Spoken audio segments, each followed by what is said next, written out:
Good afternoon, viewers. Welcome to the Citizens Chat Show. My name is Agather Atuhaire. I am your host today. I am sitting in or standing in for Damian, who is normally the host of this show. And Citizens Chat, we really talk about issues that are affecting citizens or current affairs that are happening at that particular time. And this time, we want to discuss labor. The labor conditions in this country after celebrating Labor Day on Sunday. And yes, World Press Freedom Day, which we also celebrated on the 3rd of this month.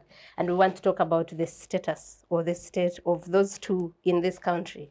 And I am glad I have a very able panel to discuss that. I will begin with Honorable Sam Lyomoki, who has fought for labor rights, who has been a workers' MP for over 10 years. Was it 15? 25. Oh my God, we are so privileged to have you here. I thought you were 30. To discuss these issues. Honorable, you're welcome to the show. Thank you very much.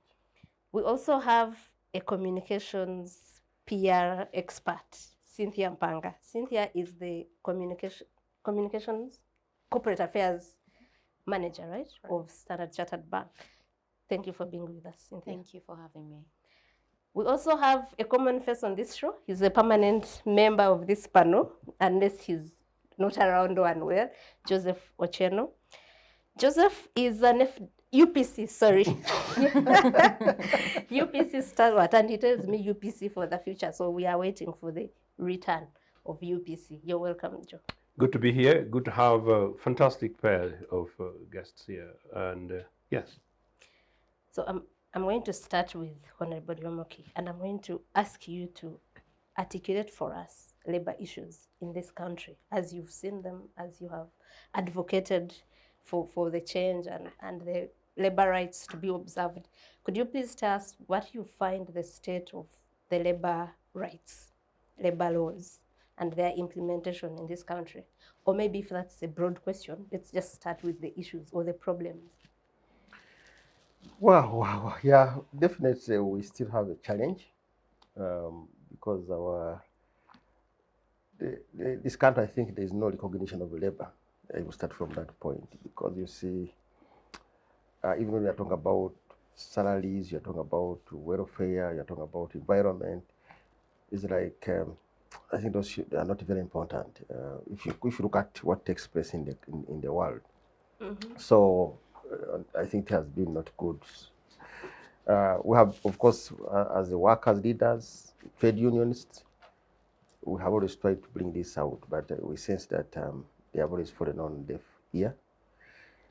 In terms of laws, the laws have been improved. Actually, if you look at our labor laws, the Labor Unions Act, the Employment Act, and all that, they are good in terms of what is on the paper. Many people have been come to benchmark. We have things that we have precedents like, for instance, if someone is dismissed unfairly, that person can be restored by court. In other countries, discussions, the best such a person can get, even if he or wins the case, the best will be compensation. But here the court can even order the statement. So our labor laws are good, but the challenge is the implementation on the ground. On all parameters, in terms of salaries, in terms of holidays, in terms of environment issues, and all the issues that relate to the rights of workers, we are not doing very well. For instance, one of the things that would be really paramount in terms of rights of workers would be the minimum wage. Minimum wage is usually the lowest wage under which, that is acceptable for unskilled, not for skilled. Why do you say unskilled? Because usually we tend to see the unskilled people being paid the lowest, and they usually get hourly wages or daily wages. In this country, I think the last time this was fixed was in 1984 in the UPC. I can see my brother, yes. Yeah. It was 1984. Set it at a low. Yeah, no, to that time it was good because that time it was 6,000. Why right now we are saying it is 60 because of the devaluation. Remember, there was devaluation of the shilling when the NRM came, and then we removed the 2 zeros, so it becomes 60. But that is the last time. Now, in the whole of the East African even community, we are the only ones who don't have minimum wage. And of course, that one has brought a situation where no one can pay anything to any worker. No one can complain. You cannot even take that person to court because you don't have any standard. And standards are good. Even if you have a lower standard, even if they had fixed a wage, even if it was low, it will already show that there is a standard. But immediately you don't put any standard, you are showing that you don't care.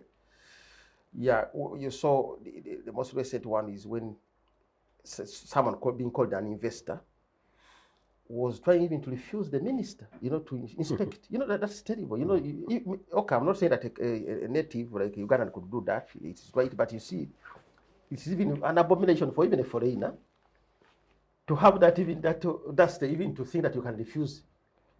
I think maybe if it was maybe Uganda, then you say that this person is this is my country. But that shows how really reckless the whole thing has become. Yes. Yeah, someone is a foreigner. I'm not saying foreigners are bad, or they should be here, but that shows the type of how people don't even ridicule our sort of the environment and the thing. And you have always heard about this principle of saying that wealthy countries are wealthy by the virtue of their, by the wealth of their virtues, not by virtue of their wealth. Because if you look at most of these developed countries, what came first was the mindset, the thinking of the people, the knowledge base of the people, and then development came. Now, in a country like our country, which is just developing, immediately you don't recognize labor, then you are really in for all these things of talking about development, about you are just wasting time, because the people are the biggest human resource. The human resources are the biggest resource for development. Most of the countries we have cases like Singapore that leapfrogged, they just looked at labor. So the resource that because if you look at Singapore and Uganda, Singapore does not even have what we have, like the minerals and all that. They only just work to use labor, and they end up sort of leapfrogging to development. So in any country, labor is what we would think as a resource that could support development. But in this country, I don't think that we have that type of consensus. So to answer your question, I would say our labor rights are violated. They are not upheld. But at the same time, I would also say that as a nation and as a people, I think we don't have a consensus that labor is cardinal, that is very critical for development, and that is really a very down end in all our plans and all our thinking and in everything we do. Yeah, so that I will summarize by saying that we don't recognize labor. And I think that's why, even before this session here, we were discussing with my brother about timekeeping. Yes, because you see, if you don't recognize that labor has to do with man hours wasted, like in jams, there are sometimes you can be in jam for 4 hours, 2 hours, and people don't realize that they have lost a lot of time. Yes, just see that those man hours, because the people in terms of our thinking, you are not seeing that immediately you waste 1 minute, 2 minutes, 1 hour, you have wasted man hour, because you are not valuing your labor. I've been sometimes discussing with people when who bring brand new cars and they have dents, and then they say they could not work on them from outside because it's more expensive to work on a small dent on a car outside than if you brought it here. Yeah, so they would rather say, instead of working on it here, the outside base, so let me bring it to Uganda, because the labor, someone look at the thing and some Uganda is 30,000 or 100, but outside they will look at how if it takes 2 days a week. Yes, to mean it's thousands of dollars. Yes, because of the minimum wage and other things. So I think that one has made us lose time, man hours, and yet we don't know, and yet every person in the world, be it in Uganda or outside Uganda, has the same number of hours per day. We are set up with the same hours, so we are sort of competing using the same hours. So if the better you use it, the better. If you don't use it, if you misuse it, as you're people, then you are sort of like giving out to other people. Thank you, Honorable. And you mentioned something important as looking at the laws we have that should protect these rights. Yes. Start with the Constitution in Article Yes, 40, yes, go yes. to Employment Act, Yes. Labor Disputes Act, all Yes, those that. Yes. So the question I want to ask you, Cynthia, why do you think, with all that legal framework that should be protecting workers, and why do you think we have a situation like he's describing? Well, I'll tell you what, I think it all comes around to governance and implementation. I mean, like Honorable said, they are all, and you even rightfully mentioned, there are all these laws, they are all, but do we implement them? Are they respected? Could we do more? Because when you see, and the other day we also, the President of Kenya, Uhuru Kenyatta, raised the minimum wage by 12%. And you could see the jubilation in the public, because it means so much. It has a ripple effect on lifestyle, economy, every little thing. So there's need for our leaders, the legislators, the government, everybody, all stakeholders, to play a role in, one, respecting and implementing, but two, also we need the minimum wage bill. Yeah. We really need that like yesterday. Like Honorable said, there is no way we can progress if there is no one protecting the unskilled laborers. So if we have that consensus as a country that it is important to uplift the nation out of poverty and support the people who are the human resource, who are the people who contribute to the economic growth, then we need to see that goodwill coming through from the gatekeepers, so to speak. The other thing is we need to be allowed to effectively unionize. I have seen, for instance, so many unions, associations, all forms of spaces crop up. But for some reason, there's always some sort of intrigue, or I don't know what happens, but things just sort of don't happen the way they should. So is there some form of interference that we could be experiencing? Is it just a lack of appreciation on the importance of unions? What is really happening? And I think we need to have that robust discussion, and I'll be happy to hear from Honorable on what happens with these unions as a person who's been in this space and advocating for so many years, that they are not efficient. I'll tell you, I used to be the president of Public Relations Association of Uganda. So it's an association that brings together all PROs and communicators in the country. And as president, I have never seen, I saw firsthand the effort, the intrigue of trying to bring even the educated together to say, listen, if we come together, we can advocate, we can, improve our welfare. We need to be in the boardrooms as communicators, not just, because you have to understand the issues at a granular level for you to add value and impact. Yeah. But even there, it was impossible to get people to agree and come together. So what are we doing? We are trying to advocate for a proud bill, so that we can force or enforce, in a way, people coming together. But should it be that way, really? For even people who are, educated, who understand the issues, who are, in boardrooms, they really need to have a deeper appreciation than the layman. But even there, the unions and the associations are not effective. I think the few that I know that are effective are like Uganda Law Society. There are few. I don't know how effective they are, but they try. You can't say there's any space that is really, really efficient and effective. Yeah. So it's I think it takes all stakeholders, the individuals, us the people, to understand our rights and probably advocate. I don't know whether we really have the platforms or the voices or the ability to actually do that. But also, I think ministries like Ministry of Gender, Labor and Social Development can also play a role in terms of, I don't know, but like I said, it starts from the top. Then you have the ministries and other stakeholders probably encouraging or allowing for free, engagements and liberties of speech and so on, and for people to congregate, because all that is enshrined in our constitution. But in practicality, there is some blockage somewhere, Yeah. I think. Yes, I hear you. And I'm going to ask you, Joseph, about minimum wage that she's talking about.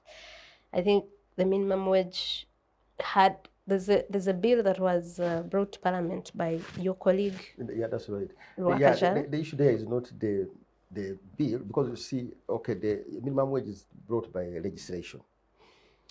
But there's always a mix-up, and sometimes even people take advantage. Right now, we have the legislation, an old one, 1964, which can still be used.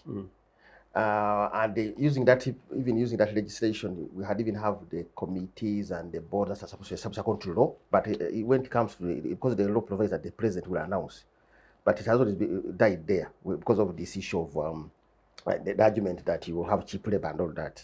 That's an economic argument, which of course is not obsolete now. That you cannot have cheap labor in order for you to develop. And yet the other argument is that if you have cheap labor, of course you have low productive goods and all that. There's that argument called low competitive, and so that which has been abandoned. So the challenge here in Uganda is that we have a law which is old.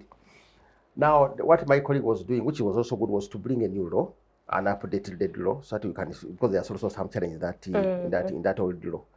But you could see that even if that has also been frustrated, even when Parliament passed it, it could not be signed.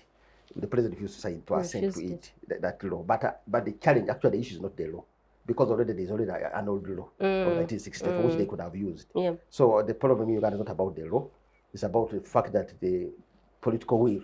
There's no political will. Yeah, it's not about the law, because they would have still used the old law. I just wanted to set it down for him, so that as the fullest point he can get. That's the ground. Yeah. But sorry, Agatha, let me just ask Honorable. I mean, when I think about it, even the people, us as Ugandans, most of us, we are low-income earners. Yes. Are we even able to really meet the minimum wage, should it be imposed? With the poverty levels escalating, with everything that's happening. Usually what the law does, it creates an environment, a framework for the service of the wage, that wage. And then you set experts, both from workers, from government, and from employers. So they do sort of like they do research, they move around asking, like trying to talk to employers and everyone. And then because the panel has the tripartite workers, government, so they set a level which is really, and they set a level whereby minimum, so they just set like a benchmark. They know that most people will. No one actually, is the figures below. were set, which were being proposed, were that most of the people were above. So most of the people who have unions, and we don't even look at that one, because this one is set. That's why it is set for non-skilled labor. But it's supposed to because there are some employers who are here. You see that they are really cheating, and they are deliberate. So that is just to catch the make sure those things are sort of outlawed. Yeah, it's just for purpose of trying to. So Joseph, minimum wage. President Museveni says it will chase away investors. We have the neighbors in Kenya. It has been at $117. I think 119. Now, when you add the 12% increment, what is your view of the president's opinion on minimum wage?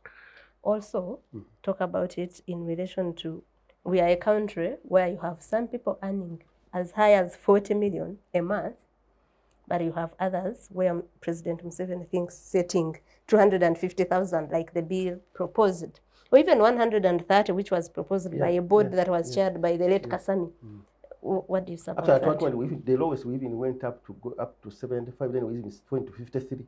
You see, when the employers, yes, we went as low as that, even 53, because we say, okay, that was about some years ago, but we went up to 53, but it was not taking money, 53 Uganda shillings. I was going to try to avoid starting with Mr. Museveni. You start with Obote, who had set the minimum wage. Okay, I know that's what you like to start with. No, and I was not going to start with Obote either. Okay. I was actually going to start from the point of view of what my two colleagues have talked about, and I think Cynthia was at it. That it's about these are political leadership. These are political issues. It's basically about leadership, and in that sense, labor rights are ideological issues. Amazingly, to Cynthia's excess credit, meaning extra on top.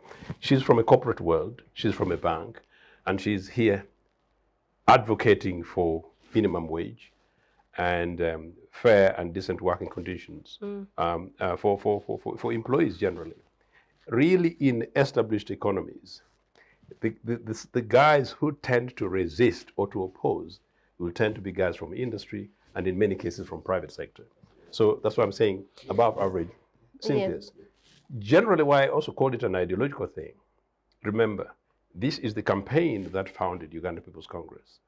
We were founded as Uganda National Congress to advance for the basic rights of average Ugandans, the lower end of the Ugandan population in terms of their wages, working conditions, and that's why in the event that we became a governing party at independence, we went straight. It's not about only welfare in terms of health and education, but went up to and including housing. I was doing some research for my Sunday column, and I saw rather an impressive work that the Convention of People's Party of Ghana did at independence in terms of housing, and I thought maybe perhaps some of the things that we did was to steal some of these things from them.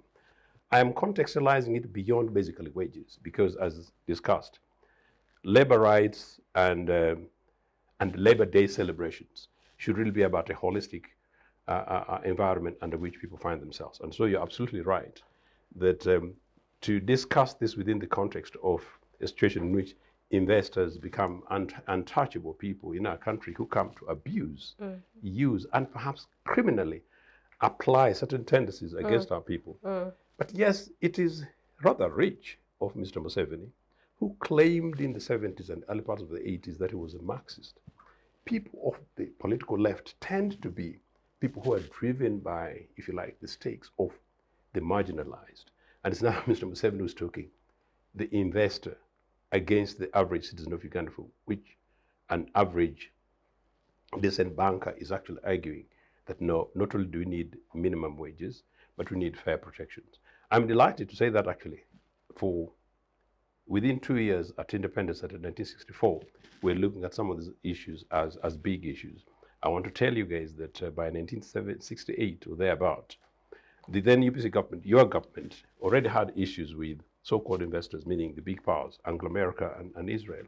And part of the thing, Cynthia, was that Obote was then very particular that not only foreign investors, but companies that come to work in Uganda needed to meet certain basic regulatory frameworks, including ensuring that if they, for instance, came to specialist skills to build a particular bridge, they're not going to come with all ordinary people, including wheelbarrow pushers. One, because we needed to skill up our people, but two, we also needed to make sure that, well, our people are sufficiently competent and they gain from some of those opportunities. That basically put us on a collision course with the Anglo-America imperialism that want to come and sack Africa, and sack us of profit, sack us of our resources, and sack us of our capacity to have an independent nation that is economically independent and that is able to determine its own futures. This is what these things are all about. At the moment, since you mentioned Museveni, I'll now rub at him. Mr. Museveni is doing this because he no longer believes that it bothers really about your votes, because many of you guys vote because you think you're going to vote. In many cases, some of your votes don't count. But I think his big guys are basically these big foreign companies that out of them we get huge corruption that feeds a few people, versus the guys who have got to cool him down on the big BBCs and other global Western media networks to make him the perfect Nyampala for Africa, meaning the African economies, African resources, and African peoples, where we're merely numbers rather than quality skills that are taking ownership of their own countries and continents. I think it's a shame that we're having this conversation, but I can say this, that a future UPC government would not only commit itself to quality minimum wage, but an enforcement of working conditions, where the issues to do with health and safety, issues to do with health insurance from a private sector element, but after all, there is commitment for free public health facilities at public hospitals, free at the point of delivery. And in so doing, we will also be talking about linking that with education, meaning we skill our youth, huge population, we skill our youth in such a manner that they're able to compete now with the Kenyan youth, the Rwandan youth, and the Ghanaian youth, and the youth around the world, where now people are talking about remote, talking remote employment, where Cynthia will tell you that actually at our bank, a good proportion of some of our colleagues are already working at their desks under a tree.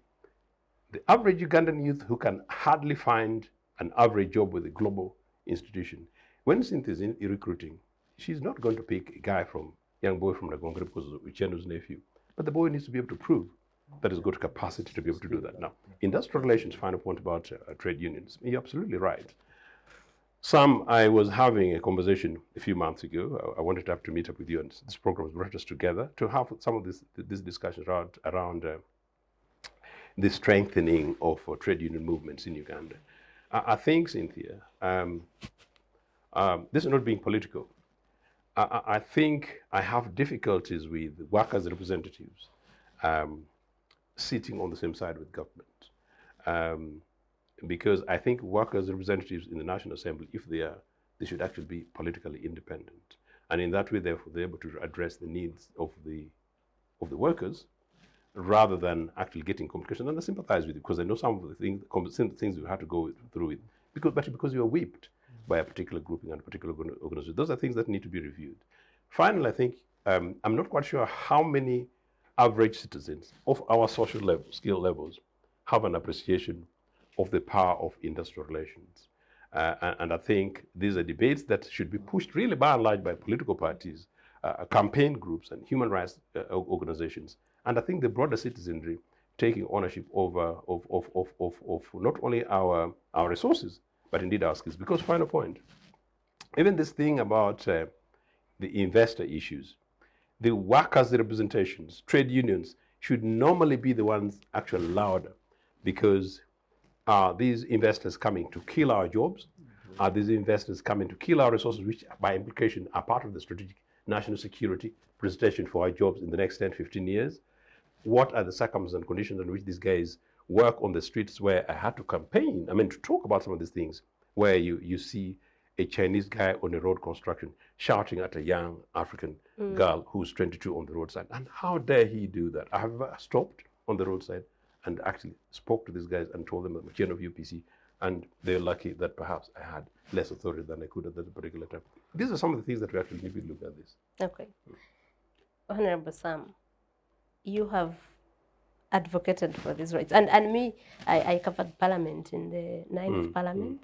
So he's one person I say, being NRM never stopped him from bringing these issues to the fore. So your advocacy for all these years, you can see it's as if no work has been done. We have laws that we have stated that are not helping. We have labor disputes that take 4 years to be resolved. I don't know why. I know one currently where someone was unfairly dismissed from a job, one of the TV stations, in 2018, and up to now, the case is at scheduling. We don't have trade unions, like Cynthia said, that are functioning. What can we do? What is left to be done? Because if Parliament passes the laws, what else do you expect? Let's say you are still there advocating for these rights and representing workers. What else would you have done? Yeah, thank you. First of all, I would say that I would not say that nothing has been done, because I know if you look at within the Christian movement, sometimes even if you look at the Reformation, 100 years, and this one came, and so there's always a sort of like a light that can that can be picked up.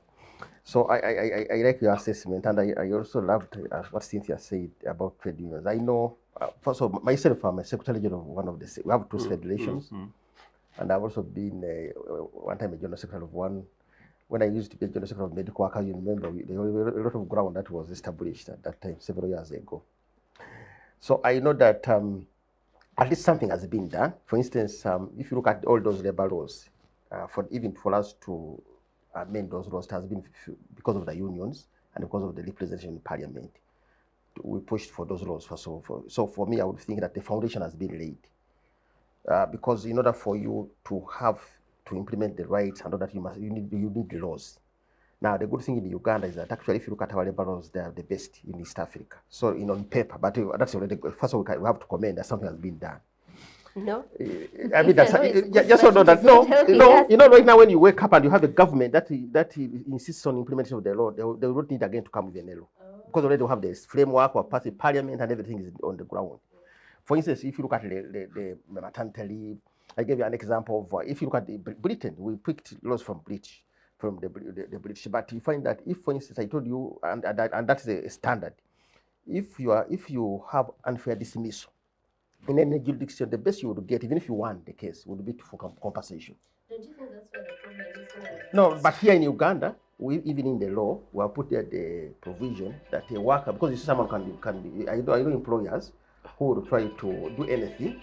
They say we don't care good readers, even if the person goes to court, we don't want this person here. And for you, the person is not interested in the money, but interested in work.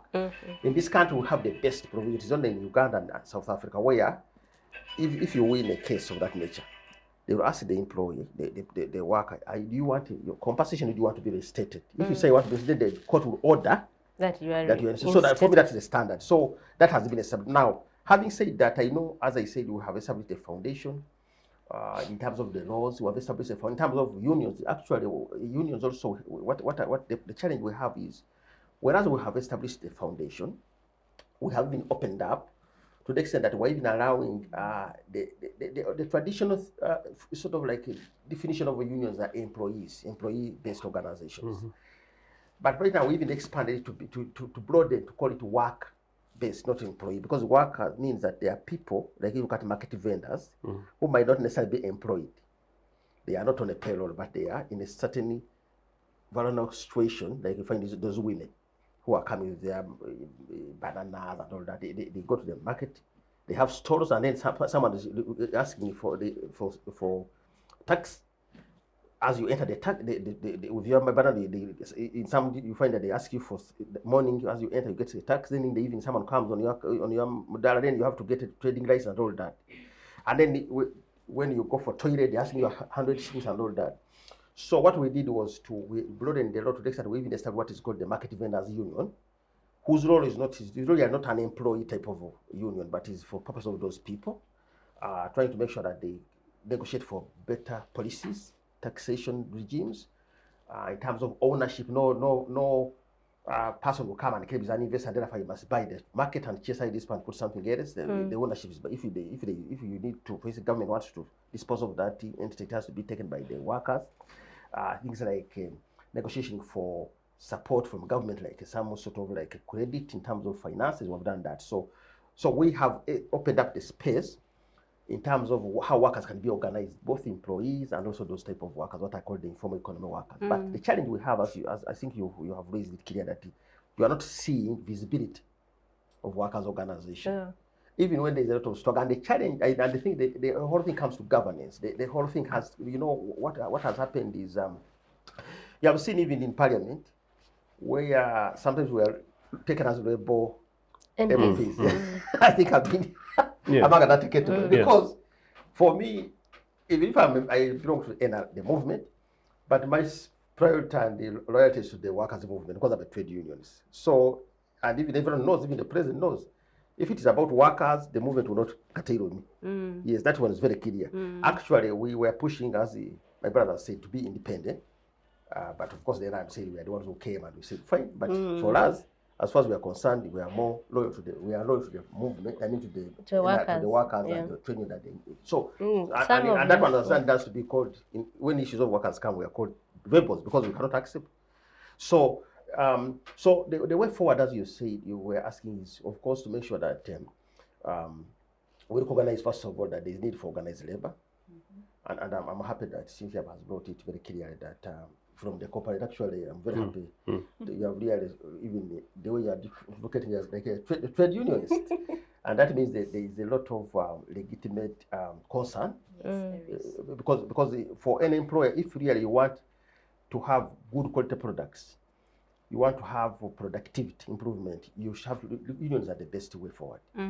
It's only an employer who misunderstands what a trade union is all about, who will think that a union can be a problem. But unions are the best because I can give you examples, of course, without naming names. There are some employers who didn't want unions. I remember cases where sometimes they even went up to the president.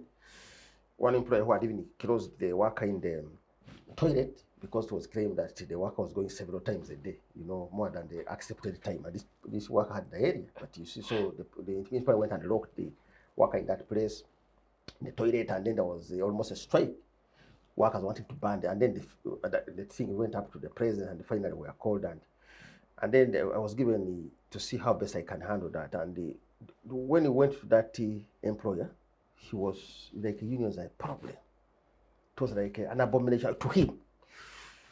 And we tried to tell him that he must recognize the law, and finally, of course, because for him, I think because the law... Was it local? Was it Local. Was that a local business person, local investor, or foreign? Some foreign. It was Well, the foreigner. So foreign with some bit of... Yeah, so what happened was finally that guy accepted the union because, of course, there is because of the presidential intervention. Sorry, if you don't mind. Yes. I think that's part of the issue. Yes. That an alleged foreign investor Yes.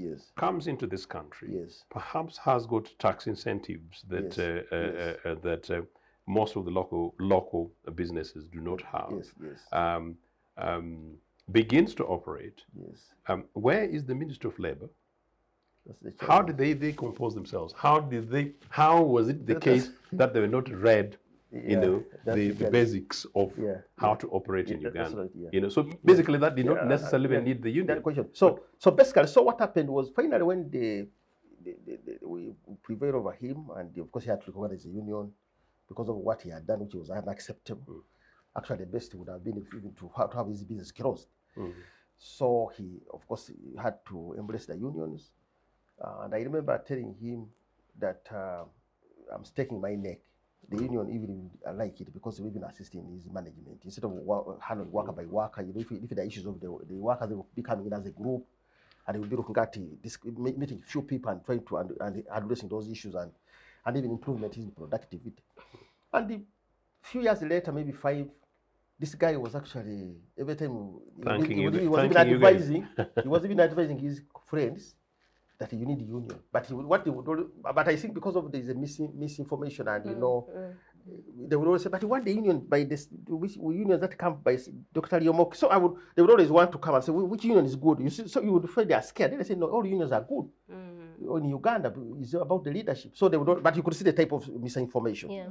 They had the thinking that when the union comes, there will be unreasonable, they will start banning. You know, very wrong type of thinking, because I don't know where that came from, that unions come and they're causing strikes, they're banning sugarcane and all that, because of certain symptoms, you know, because usually the first time people have heard of unions, either there's a strike, or people have banned maybe kakira, they have banned sugarcane.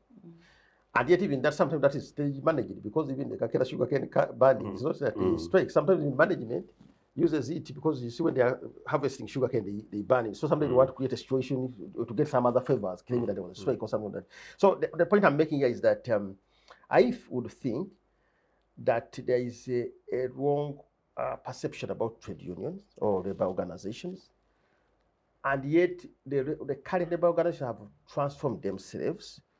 Of course, also we had a challenge in 1968.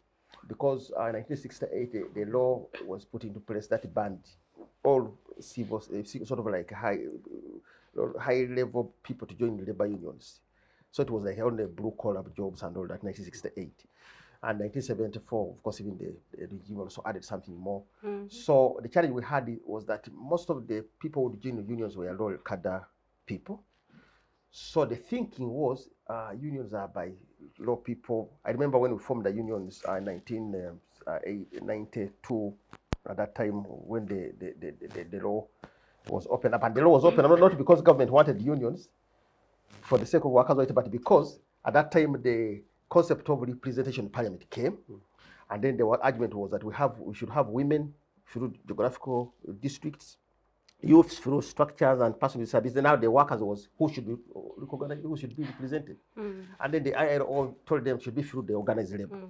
And then they realized that in 1968 there was a law which had sort of like a banned other unions. So government decided to open up space, and we benefited because the issue was to allow workers to be free so they can also sort of participate in represent, but it also opened sort of unyoked. But can I clarify something on that? Yes. Actually, on the 68 thing, and this is a global issue, and again, you're quite right, it's basically about misconceptions. Yes.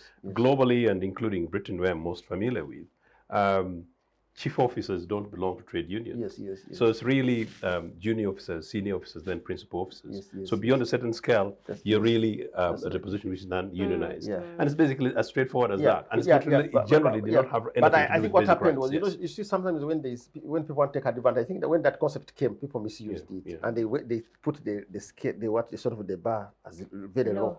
Yes, very low, it's too low. To the extent because they wanted to make sure that most people don't join. So the effect was, by the time of places I qualified as in the early 90s as a medical doctor, I was not supposed to be join the union. So even as we were debating, because at that time our argument was, we have low salaries, we have the standards are not good. Most people are going for green pastures, and for me, I didn't want to go out of the country because I had a childhood dream.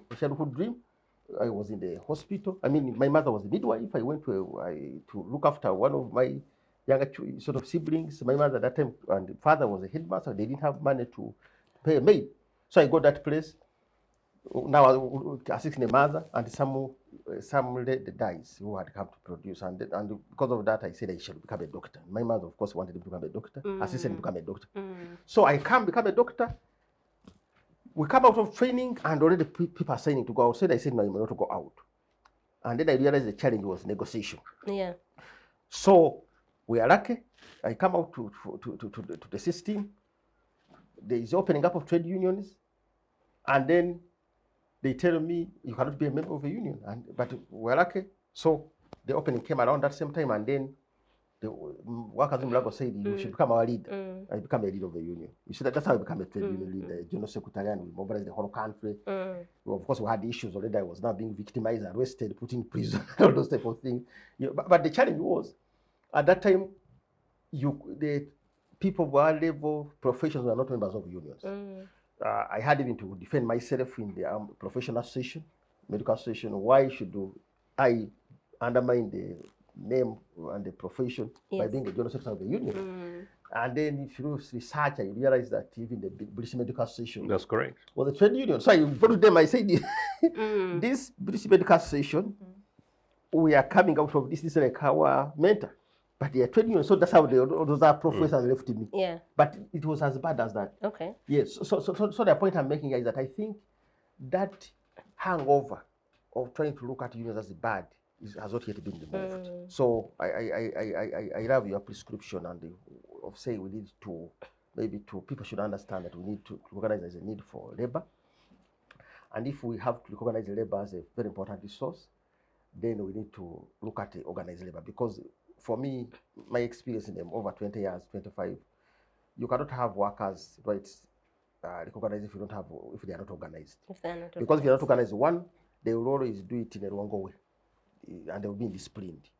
You see, when you are organized and people are not happy with something, there's always organize it in a more sort of structured way, in a more professional way, even in terms of negotiation. Even if the salaries are low, if you leave to individuals, people will even end up in strike. Okay, so what Honorable Sam is saying is that organizations, trade unions is the way to go. Useful, yes. We empower the workers wherever they are to have that negotiating. And the good thing, we already have the law. Yeah. Cynthia, I'll come to you. You come from the communications world. I think journalists are some of the most exploited people in this country, because they are all termed as freelancers, most of them. And freelancing should mean that I work here, I work there, wherever. But in this country, you're a freelancer at, let's say, New Vision, but you're required to be there every day. Oh, then that's not freelancing. But they are paying as freelancers because they are paid per story. And that speaks to the casualness of labor in this country. That doesn't affect only journalists, but these people that go work, casual labor and stuff. What can we do to make these people, because I've seen that these laws actually are helpful. Some people who have known and gone to courts, they have gotten a decision in their favor. But is it a problem of us not knowing our rights very well? Is it a problem of lacking that security and saying, I have got a job, small or bad as it is, I have to stay on this one without undergoing? How can we resolve that? Well, listen, I'll tell you what. It's possible for a whole nation to reach, I think, a level where there's a certain level of degeneration that even affects the mindset to a point of no return. When you see someone, for instance, when journalists are freelancing, they're not given benefits, the pay is so low. No they're leave, not given no health transport to insurance. go to the Yes. field to cover stories. There's just so much happening. They don't earn a salary, no food, no transport, no anything. So literally, how is this person supposed to survive? What happens is they will go to cover stories and events, and then they Begin to solicit for demand money. money. So you see, it creates a ripple effect that permeates the entire right, yeah. society and affects all of us. What that means is that your organization has got to have some facilitation, which in other jurisdictions is actually called a bribery. Yeah, and that is already unethical behavior. So then that has a ripple effect. What happens continuously in society is that, you know, people have no self-worth. They feel devalued, and actually they lose their sense of worth as well. And then even the media owners, I don't know, whatever circumstances it is, I don't know. And by the way, as I continue about that, I realize that most of the media houses are owned by politicians. Most of them. So then what happens in the whole cycle is that you have a situation that is less than ideal. Do the media people who are freelancing, for instance, have a right? No, they don't. I know there is Uganda Journalists, I think, Union, Association. which was formed through Uja. Uju. There's also Uju. Yes, that's And right. there's Uja. Yeah, that's right. Both are there. And there's USPA, and there's, you know, Yeah, all yes, these yes. media associations. Yes. But again, we see consistently the journalists and the media do not even Have you understand, seen what happens at the appreciate. elections of those presidents? Yes. They are worse than our country, Oh. I mean, nation elections. Yeah. So the question we have to ask ourselves, these journalists with all this Uganda Journalists Union, which is the umbrella body, they have failed to come together. So what does it mean? They don't understand, they have no appreciation, they lack knowledge.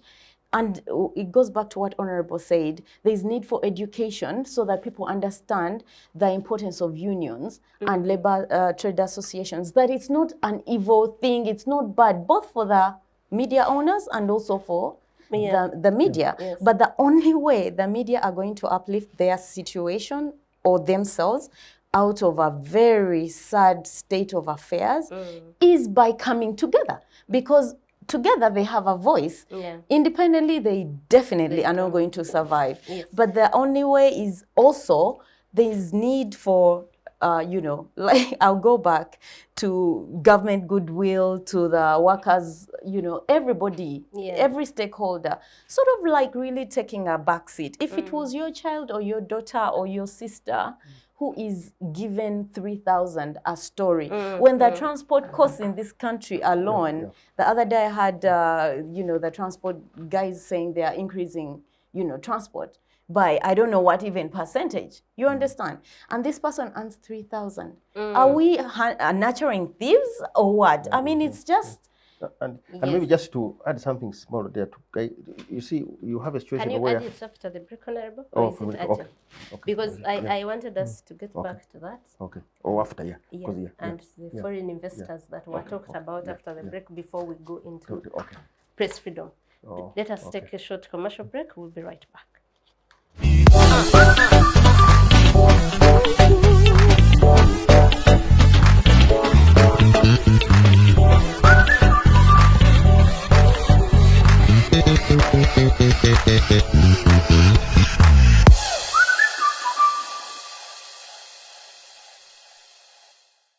You're welcome back from that short commercial break, and I wanted to start with Honorable Sam, who had something to say before we closed, before I come to you. I was just, you know, Cynthia was raising some matter, and I was just trying to give some information about the issues of integrity. I was just to give her, because she was talking about the unions and all that, and then I was telling her, you know, sometimes, you know, we have situations where even workers join unions, but then some of the employers blacklist them, and then they lose their jobs. Have such cases, even among the journalists. You have such cases, so you find a challenge where the workers will want to join, but sometimes they fear, they want their jobs.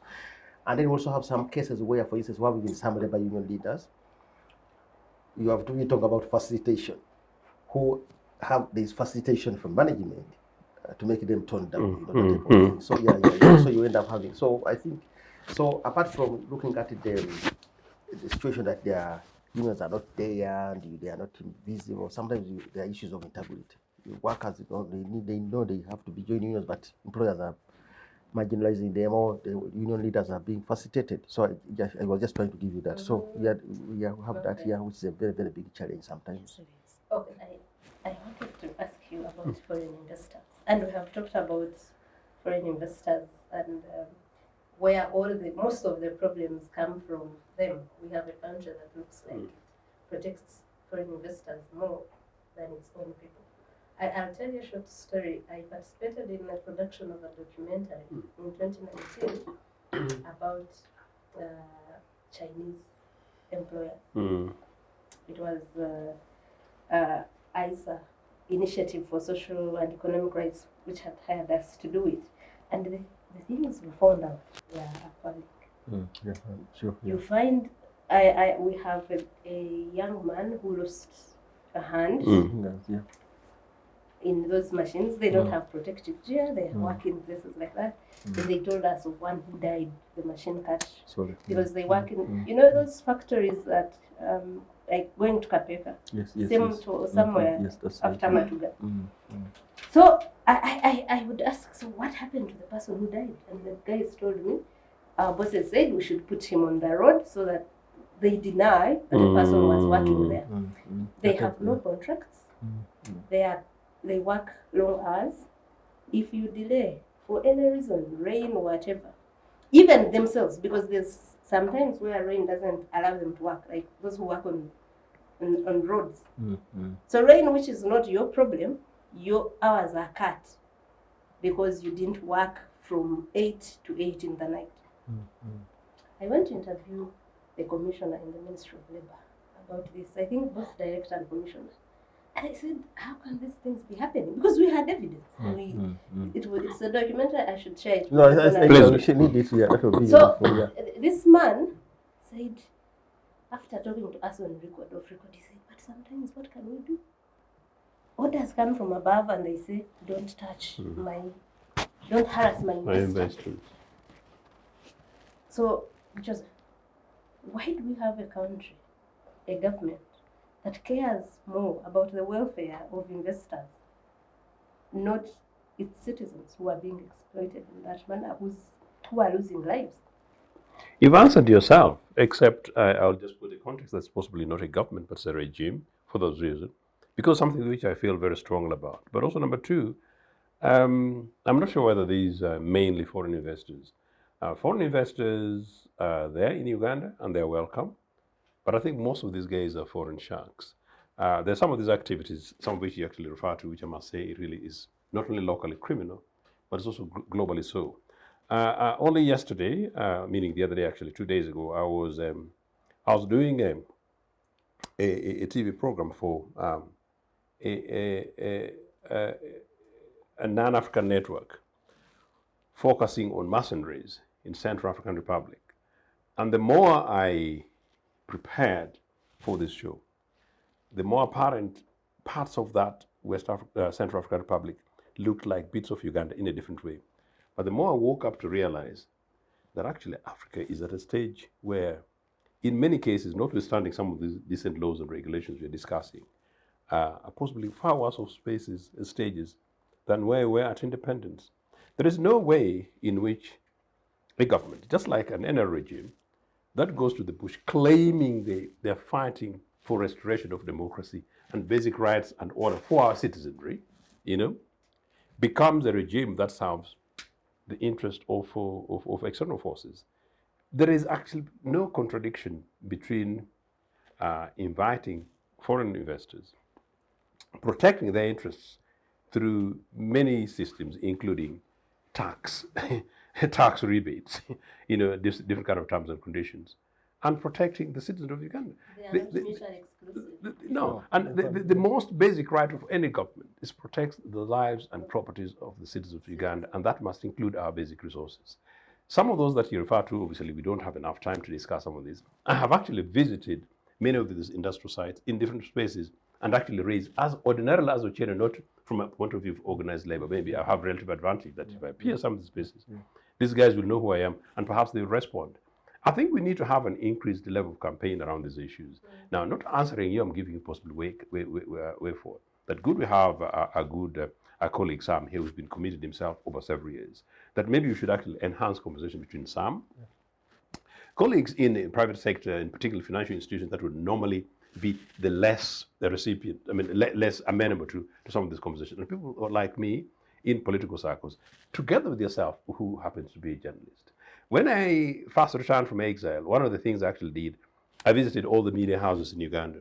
And one of the things actually I had conversations about was not only the welfare of journalists, with CEOs actually. The only person I didn't meet directly was William Pike, but I met some of the senior guys there. Was about terms and conditions, including the pay of journalists. I've also been fairly big on this thing about representation of women in the media, coming back to you a bit, and so I'm delighted that this is a panel which is relatively representative, but perhaps not good enough. You know, part of the campaign we've been having and have been having is where you have big television programs where you have an all-men show, including presenters. Some of those things are telling you that there is something fundamentally wrong in this country, which is we need to change the culture of how we operate and conduct ourselves. But back to this. Many of these are political party policies. I'm just changing it again for you guys. That what we are discussing, if we were a democracy, you'd have Uganda People's Congress. Thankfully, you have this in Uganda People's Congress as a program, where political parties talk about this as policy manifesto programs that they debate leading to elections. Minimum wage is a big campaign thing. I was part of the minimum wage campaigns in Britain, ironically, in the early 90s, when industry was suggesting that an increase, or setting up the minimum wage, an increase in minimum wage would actually threaten jobs, and of course they've been proven otherwise. So I am saying that political parties should be leading more of these, and you realize they are quiet. I don't know what position a spokesperson for NRM would respond to you. I don't know what the spokesperson or the leader of NUP would say on the point you raise.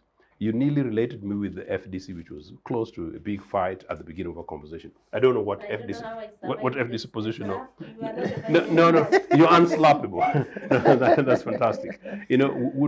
And I'm just giving examples. I don't know what DP would say on this. So I'm actually broadening the context of the conversation. Maybe we need to move these things away from trade union movements to mainstream them into political party conversation discussion. Meaning, therefore, we are saying that in the event that any of these political parties and organizations came into government, what would they do about this? Thankfully, all of them would be fundamentally safe under Uganda People's Congress. One, because we've governed with those things, and as I said, and two, we've got policy positions on this. And perhaps I'm saying even much more sharper, that there is no way in which anybody would come in this country, even if the bona fide, legitimate foreign investor, and even if the biggest foreign investor in this country anyway, you know what? They would lose their contract and would do so tomorrow. They would definitely do so tomorrow. After all, beyond our coffee, the next other big investor in this country are Ugandan citizens struggling abroad in terms of remittances into this country. So who is this funny foreign investor who's breaking the necks of fellow citizens?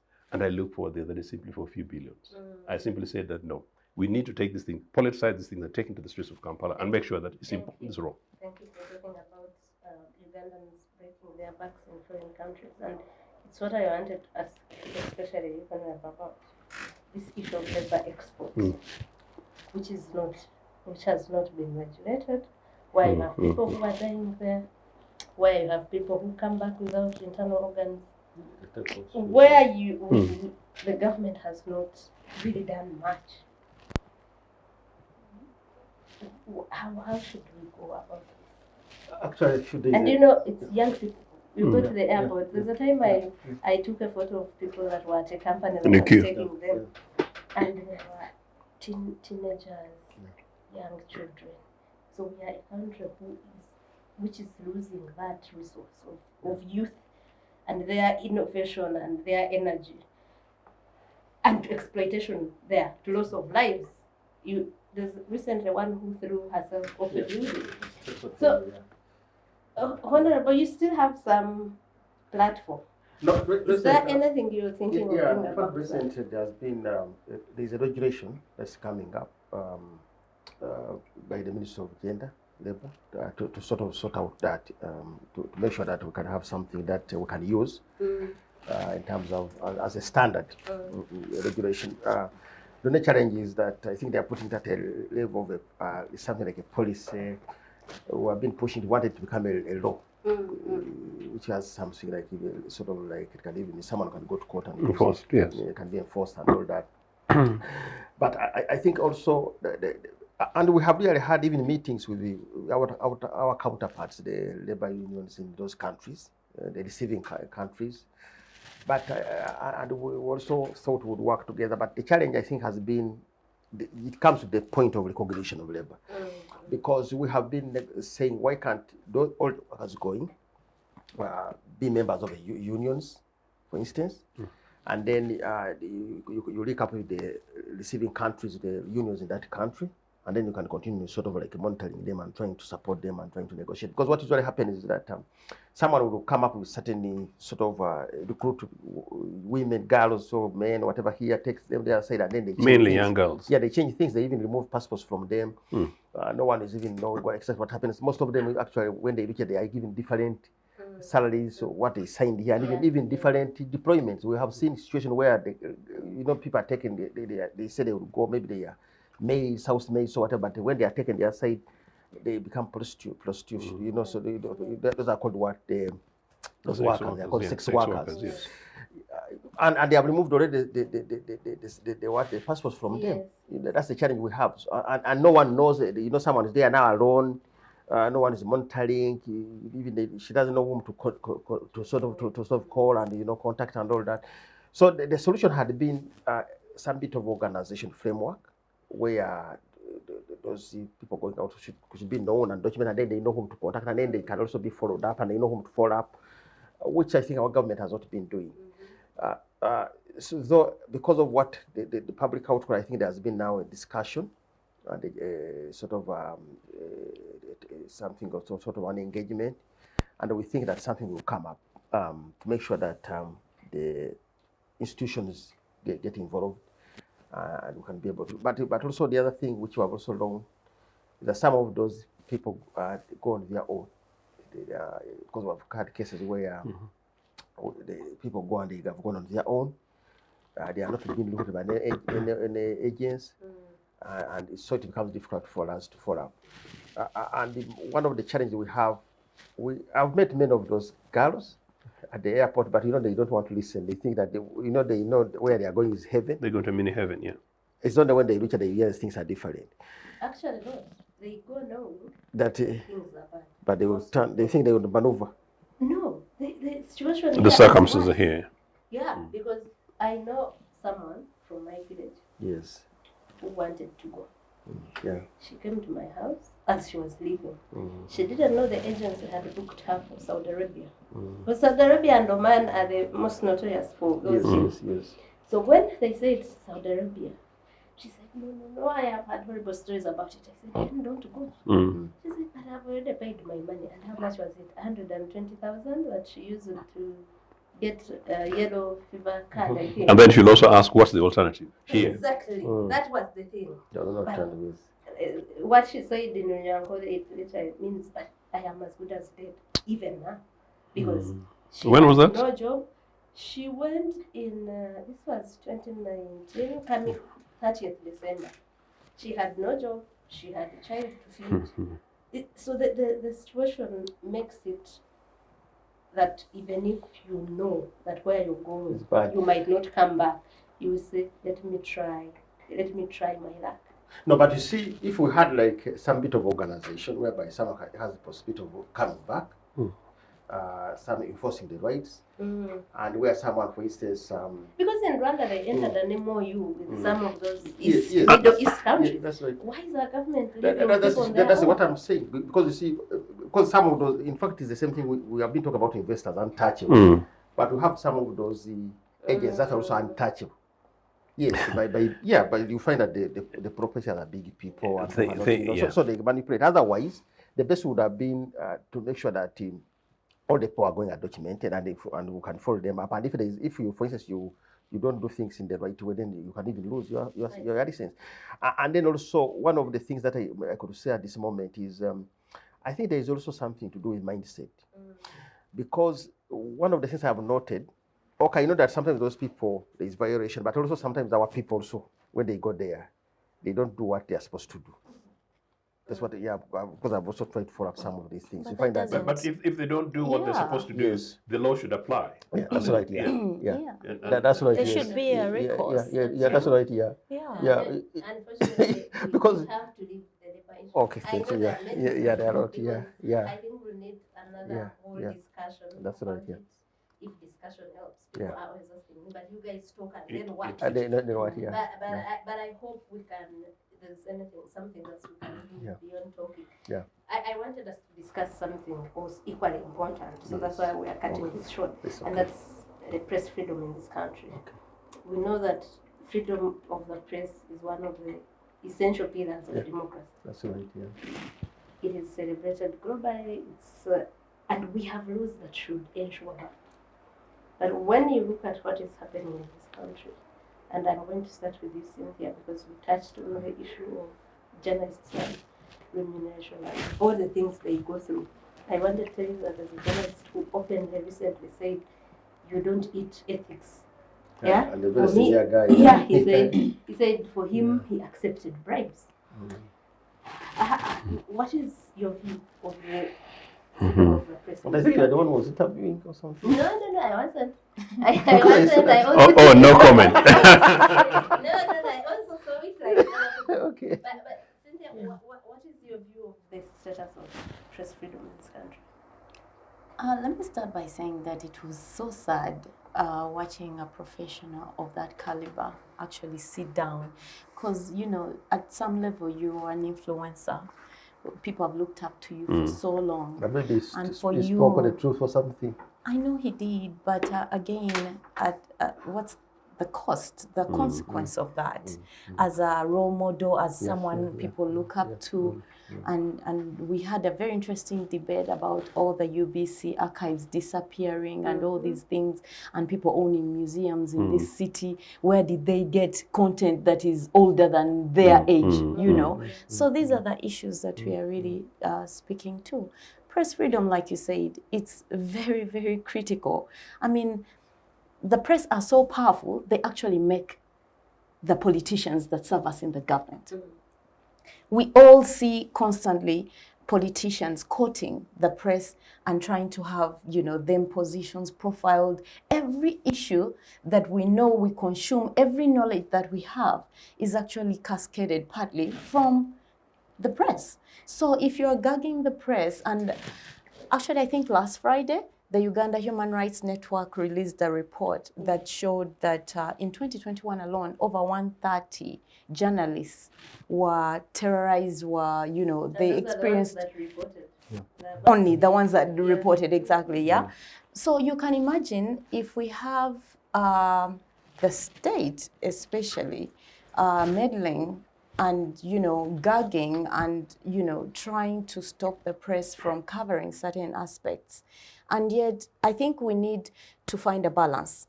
The other day, I attended a Uganda Bureau of Statistics media breakfast. And General, I think, I'm sorry, I pray I didn't get the title wrong, but Kulaije, General Major Brigadier Kulaije did speak about, press when we were talking about this subject, and he said something that, do you see in the US, do you ever see them report about, the atrocities of government? Do you ever see them report about all the wicked things that are happening because they conserve their government's image, they conserve the nation's image? And I sat there asking myself, he has a point to some degree. But again, who then manages or monitors or, the excesses of government? If you allow them to just do whatever they want, brutalize people, kill people, 50 people in an election, and it's okay, and you shouldn't report about it, then what is the role of the press? I think all these, estates need to be allowed to operate independently and for everybody to do their role. And where national security, like sometimes we are told, is being compromised as a result of outing of some information, then there is need for that balance to be drawn. But you can't say that let everybody do whatever they want and you just safeguard the image of the government because it's detrimental to the image of the country. So I think really the media plays a very critical role. And for us to gag the media and to remove their freedoms works against all of us. Because can you even imagine if we all woke up, there is no news, all the channels have been blocked, and it's happened during elections. I remember one day I woke up, no internet, everything had blacked out. Don't remind me of that trauma. That was a day I felt like I am in a vacuum. I was at home. I didn't know what was happening. I had no idea. I couldn't connect with anyone. That actually, for me, that moment alone speaks to the importance of the freedoms of the press. We didn't just know that they woke up and switched us off on the net. We couldn't call anybody. And I remember being so upset. Yes, it's like we went back to Stone Age in that moment. It was such a terrifying prospect and moment for me because I realized, oh my goodness, even I'll tell you, I thought the telecoms, I have a contract with them. I am a client. They didn't even notify me that they are blacking me out. Who is protecting my rights? Who is, I was totally on my own, Stone Age. Yeah, so I think I can't emphasize enough, and I'm happy to listen to what my colleagues have to say about this.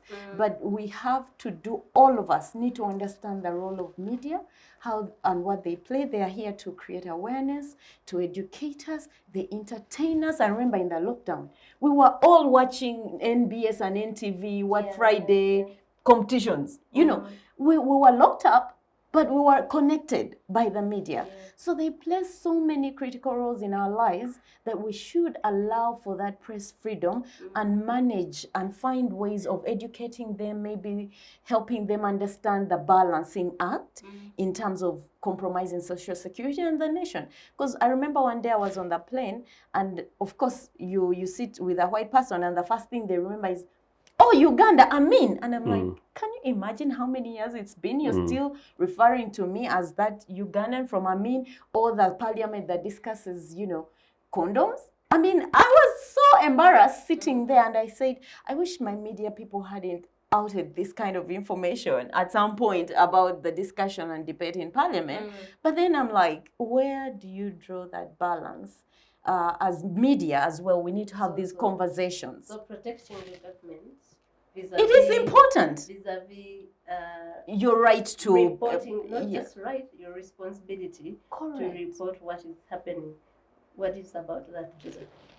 Should we protect our governments, like Lyomoki was saying, like how the US media does? Felix is a good friend of mine. He's a colleague, and I did not watch that. But it's very disappointing if he wants to deteriorate to. It's not the one. We've had so many people come and tell us, why don't you market your country? Oh, yes. Say positive things about it. Yeah. But if there's no positive thing to say about it, what do we do? There is nothing, and they tend to use the United States when it's convenient for them. There is nothing a U.S. government official would do which is criminal, which will not be reported. There's nothing a U.S. government official, U.S. politician, or U.S. president will do which is criminal or which is against the law. In fact, even which is contradictory to their own policy positions that the media will not report. There is absolutely nothing. So this is an absolute junk, what these guys are talking about. If you want a Uganda positively represented, free the people of Uganda, enable them, make it a competitive nation state, give hopes and possibilities for the future, empower the young people, create opportunities for innovation, build it, make it competitive, make the statistics translate into realities work, and Uganda will be marketed excellently. That happened before in this country, before NRA. They think that they started in 1986. It will happen in the future. But back to this question of press freedom. The media press are called the fourth estate. Yeah. They're the fourth estate because they are the balancer of governance. So they're actually an institution of governance. So the legislature, the executive, the judiciary, and the media. The media's role actually are the critical opposition in the absence of opposition. They are the actually critical opposition, critical alternative to critiquing government policies and programs, even in the interest of government. In fact, one of the things that we want to hope and see is that in future, the media would be critiquing, as I was actually preempting earlier, UPC position on labor regulations, UPC's track record on labor and health and education versus NRMs, and they do it in such a manner that they're able to come with the facts and figures which a UPC leader or government, UPC leader or spokesperson doesn't have. That is actually how good they are in normal times. But that said, it's in Uganda where I know a media house, and I'm going to say it because of press freedom thing. A media house has not hosted me for 1 year because they've been told not to. That's breaking news. No. They've not hosted Joseph Ochieno for 1 year because they've been told to. And the only reason they should not host Ochieno is because Ochieno would say something which liberates the minds of the peoples of Uganda. That is cowardly. Not wanting to host somebody because somebody has got an alternative view, and a view which is actually more superior and better for other citizens of this country. Press freedom. I shudder. I get invites, Cynthia, from the most powerful global medias. I get invites, and I get begged to appear. And I get begged to be transported from my house to the studios and back, and I get paid to appear for 1 or 2 minutes. And here in Uganda, for a particular media house, I am not supposed to speak. That's a non-grant. You know, so you see what I'm saying. That is crude. But Machale also said that a few years ago, I visited a number of media houses and challenged most of the editors. And I hope I've made a small contribution. Making myself as I is not about me, myself, and I kind of stuff. But to emphasize the point, that I hope I've made a small contribution towards a professionalization of the process and actually waking up of the process, including question of pay. I have knowledge of a case in which certain journalists actually do ask for money and have asked for money. I have had cases where you're told that apparently people in politics, me I'm a politician, so I don't do what people in politics do, where people in politics also buy spaces with journalists. I have had the press conference in which when this matter was raised to me, I was actually quite shocked. I didn't know that it seemed to have got worse in the last few years. When I was a UPC cabinet spokesperson, it was not that bad. People would come, but it was little. But apparently now, you know, they come and you're on your own, so you've got to pay people for their transport and some of the facilitations. Sensible people like ourselves who do so to enable these guys because these are your colleagues, and of course they're doing those works. But that shouldn't really be their job because they're compromising them. I think, as has been hinted, many of these media houses are owned by people in politics. Many of them get these positions and licenses through patronage. Many of them are actually agents and fronts to people in power. And I think in as much as we're having conversation about press freedom and bringing the other point, it is also linked to the question of the labor regulation. I think we need to have more of these debates to reach a stage in which people in journalism, much more senior established people in journalism, should actually join Cynthia and should join you, Agatha, and should join myself and Sam to begin to have conversations that, well, if we want to have a nation state which is much more educated, which is freer, which is fair, which is open, you know, we need to enable journalists, the media as the fourth estate, to be as not only free, but as competitive. I was looking 2 days ago at Actually, I got receipt of the most recent, following the press freedom stuff, the global index. I was actually shocked to find that this country, Uganda, my country, is rated at the same level with DR Congo, with Central African Republic, with, I think Mali even does better. I genuinely was shocked. Obviously, the only countries which are far worse was Egypt, okay, and the neighbor with Ethiopia, which is Eritrea. Those are the only two African countries which are worse than Uganda. Now, shocked in the sense that, no, this is my country, and I believe that Uganda is better than what it is, can be better than what it is. I'm also shocked that while this country is possible, I didn't really know, and I don't understand why we should come so low as to reach a stage in which we have the level of intolerance to the extent that our press freedom level is amongst possibly the 6, 7 poorest on the African continent. Now, and it is business as usual. You know, you're giving the numbers on how many people and how many journalists. I think the impunity in this country is political. It's possibly got nothing to do with anything. It's political. We need to strengthen the institutions. And again, the job that Sam and others are doing on the question of trade unionism. I think Uganda Journalists Association, just like other trade union movements and organizations, should redouble their efforts to make sure that they're decent and fair pay for journalists, but also that journalists who do their jobs professionally. And that in cases where the media houses that have been awed by the state or being muzzled by the state, citizens come up to support those media houses. Final point, yes. I decided to withdraw my, my license fee for the BBC. This is official BBC. I withdrew my license fee, and the reason was BBC had, at a particularly critical time, political time of campaigns for the Conservatives, then this Brexit nonsense, taken away my good man Jeremy Corbyn and their politics. They had gone partisan political. And like many other British guys, they moved away from the BBC instead of not only watching it, but license fee. So these things can be done. You know, our people just need to be enabled to know that their numbers, their powers, critical at a particular level. Guys at the top can begin to think and think again. Yes.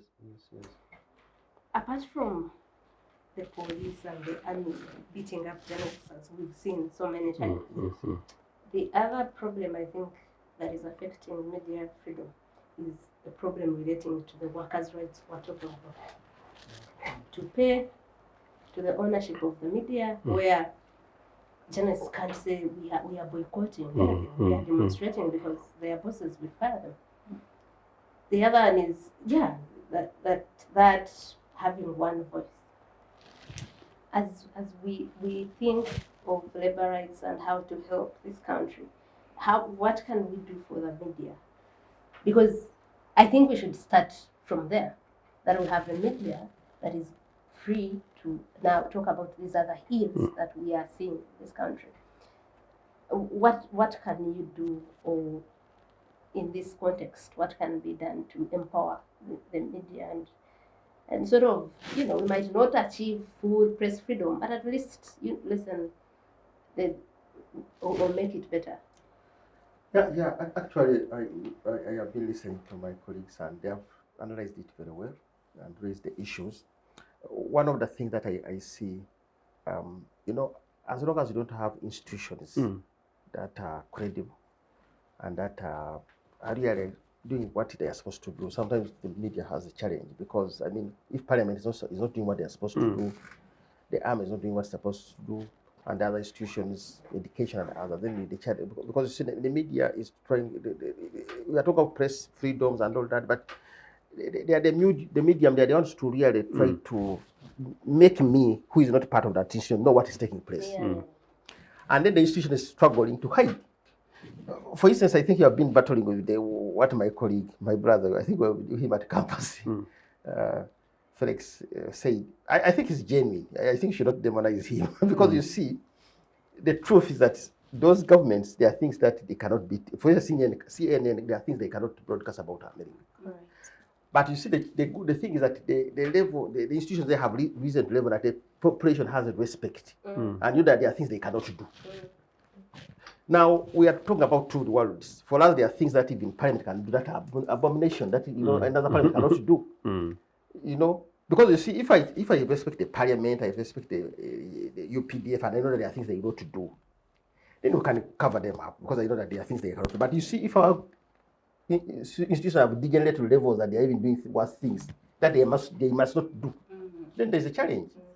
It becomes difficult for me to say, let me cover them up because they are even degenerated below certain levels. It's actually called self-regulation, responsibly. Most of those institutions, I mean, the US and there are certain things they cannot do. So that okay, if you want to sort of like cover up the country and trying to protect the country, there are things we can also cover them up. But that there are things they will not do. But here we are not operating at that level. So we are operating at different levels. Our standards are different. The game is different, and then so you might not be able to say protect us because actually you yourself you are degenerate so level that even as a population you don't even respect. You are not trusting. You are worse off than even if some other group that should be protected. So I think the challenge the media has is that as you have said, we have degenerated to levels that are beyond. That cannot really, that are unacceptable. Like, for instance, you're talking about salaries. Actually, when I was listening to that, what you said, you started up with about, someone saying, he was able to accept bribe and all that, to hide the story and all that. I was so sympathetic because I could see what he was saying was the reality.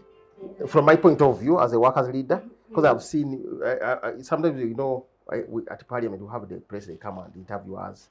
And they ask for money. And then we have to give them some money.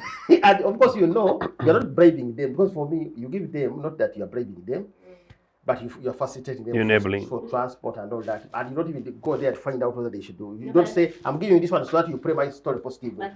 But other people, I know they will do it to say that this story should not come out. No, even with you who is not doing it intentionally. Yes. If you give me money, Yes, once, twice, thrice. The next day I will look the other way. I will not run a story against you. No, that's the challenge, and I will not even. I've not told you don't run anything. But because as a human behavior, I mean, if someone has fasted, you feel.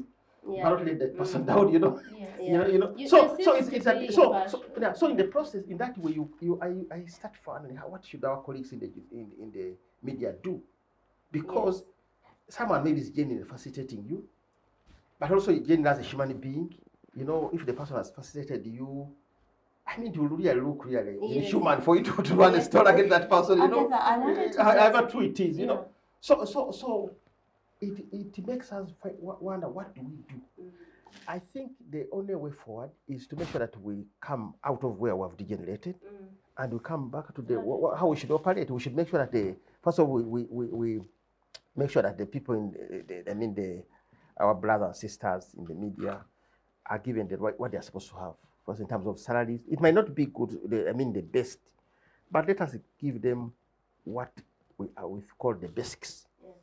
I mean, let people have transport, let people have a good environment, and then the basics in terms of the salary.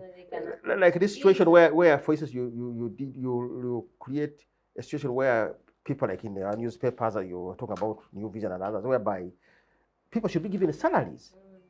I mean, why should you start paying people according to the number of stories and I mean, it's not even up to them.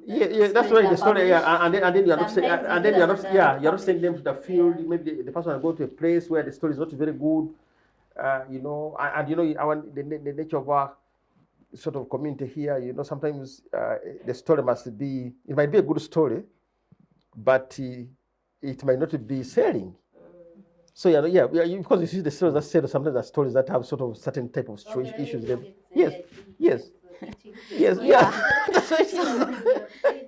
So when I was president of Public Relations Association of Uganda, we did have a workshop and a seminar. Yes. And we invited Kabushenga. I remember then he was the CEO of New Vision. Yes. And we're tabling this particular issue and saying, because we're saying we need to help the media be more ethical, and they cannot be impartial and do their job well when they need to be facilitated by different organizations. So we're in essence trying to say we should stop facilitating media as PROs, because we are the ones who are always dealing with media.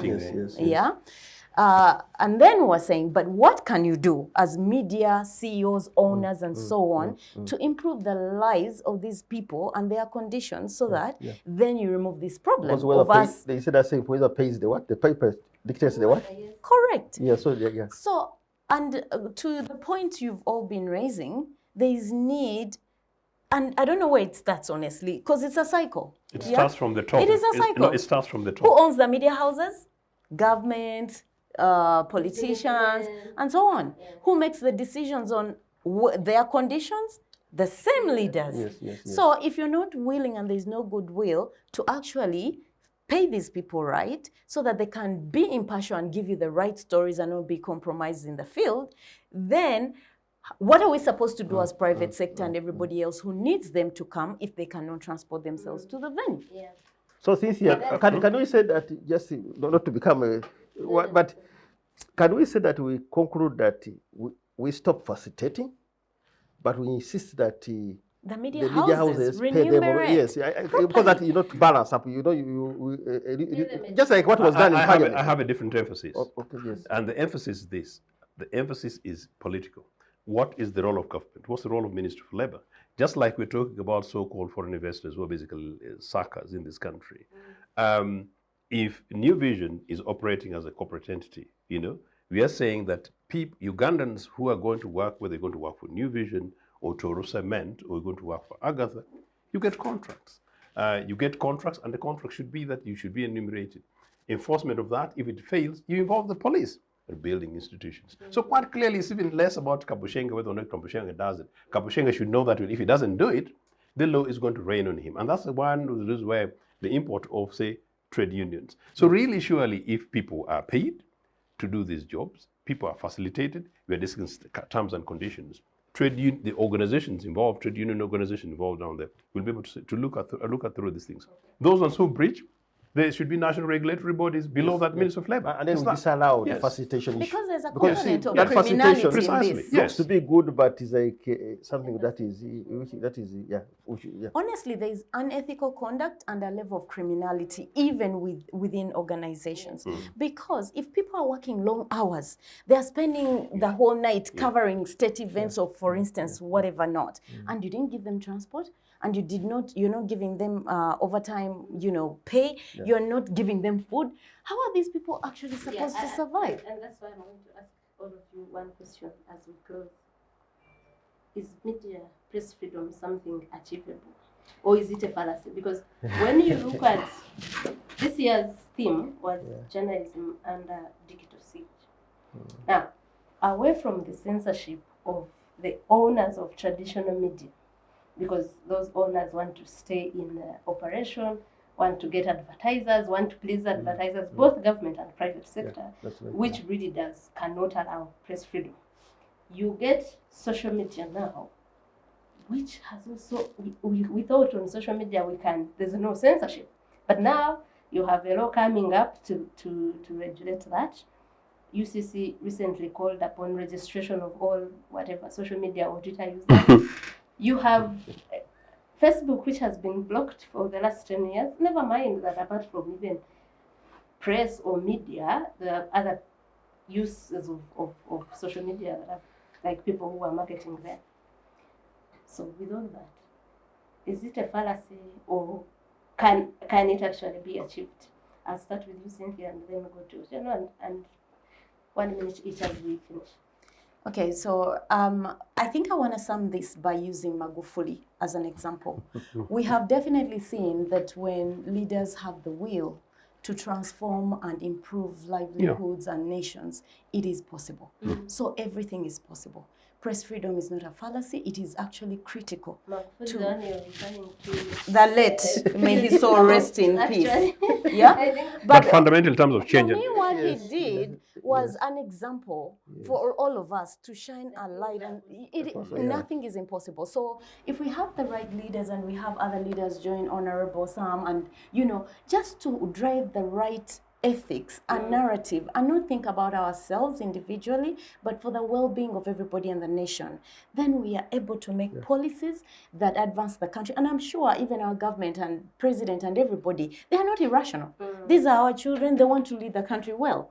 So if there is that goodwill from all of us stakeholders, starting from all of us at the bottom, including people who are tasked to manage companies, that it is only right that you treat people right and be ethical in your conduct and be a responsible organization or citizen of that country, then everybody should play their role so that we can change the narrative and ensure we have press freedom, because it serves all of our interests. Thank you. Joseph? Oh no, press freedom and change in this country is possible. It needs to start from the top. Unfortunately, the situation as it is today. Unfortunately, it's not in the best interests of the top to change. No, in which case, therefore, citizens will have to mobilize and organize and have more of these conversations to make sure that we put pressure on the state to change.